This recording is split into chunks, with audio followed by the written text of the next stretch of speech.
Are there lessons, though, for the relatively new government here about the way immigrants or asylum seekers are settled and integrated into society?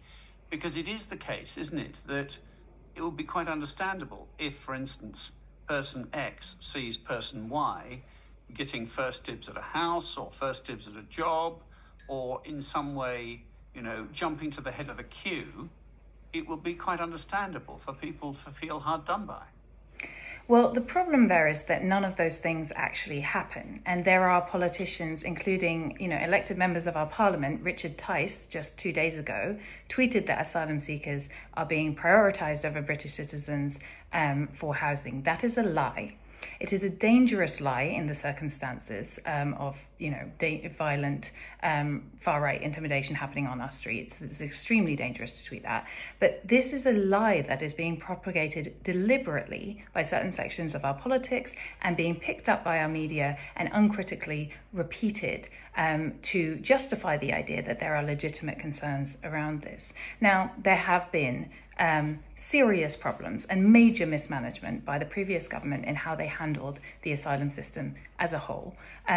But the way that you can tell that these protesters are not legitimate is that they have not protested at the Home Office, they have not protested at their local government, they have not protested to their government and their MPs and their representatives who have made the decisions to put people into hotels in their neighbourhood. They chose to go to hotels where men, women and children have been put inside without any choice of their own, have been trapped there, and they chose to set those buildings on fire and to try to block the exits of them.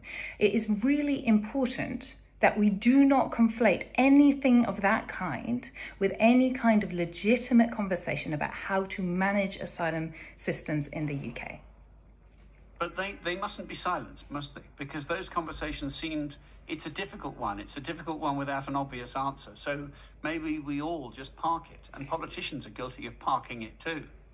I don't think that that's fair to say at all. I think for the last 15 years, what we've done is we have given more and more space. Basically, I think that people on, or who should be on my side of the argument, have been cowardly and have been silenced by the line that these are legitimate concerns, and to stand up against them is to silence people and to brand ordinary people with the same brush of being racist. Actually, it's quite obvious that there is serious racism that underpins a lot of the anti-migrant movements that we see in the UK. And there has not been silence on the issue of immigration. In fact, I'm sure your listeners will agree that we have heard almost about nothing other than the small boats for the last several years. And before that, we heard only about... Zoe, we cannot bunch them all together, can we? The small boats issue is illegal migration.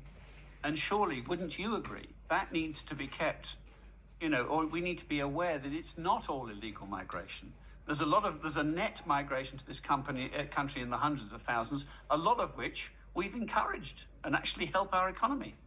Well, all of the immigrants who come here with visas come by invitation, and you're right to point out that that is the vast majority of people. So out of those hundreds of thousands of people who came to the UK last year, 630,000 people net, only 35,000 or so came on a small boat. So we're talking about a tiny minority of people, and the conversation has been dominated with problematizing and demonizing those people. But let's be clear, they are not illegal immigrants. They are coming to seek asylum. And the reason why they take irregular means to enter the UK is because we provide them with no regular means. We need to be careful in our language here, don't we? They're not all, some of them will be found not to be worthy asylum seekers. Well, again, if you want to be careful about language, let's be really clear. You're talking about a distinction between who is a refugee. Now, a refugee is a person who has fled a fear of violence or persecution in their country of origin. An asylum seeker is a person who is seeking asylum. And almost every single person who has come to the UK on a small boat has applied for asylum. So they are asylum seekers, and the process is intended to determine whether or not they are a refugee and therefore owed protection by this country. So that is where we need to be careful on the language. They are, in fact, asylum seekers. Zoe Gardner, We will talk again, I'm sure, on this topic, but thank you for helping us today, independent migrants.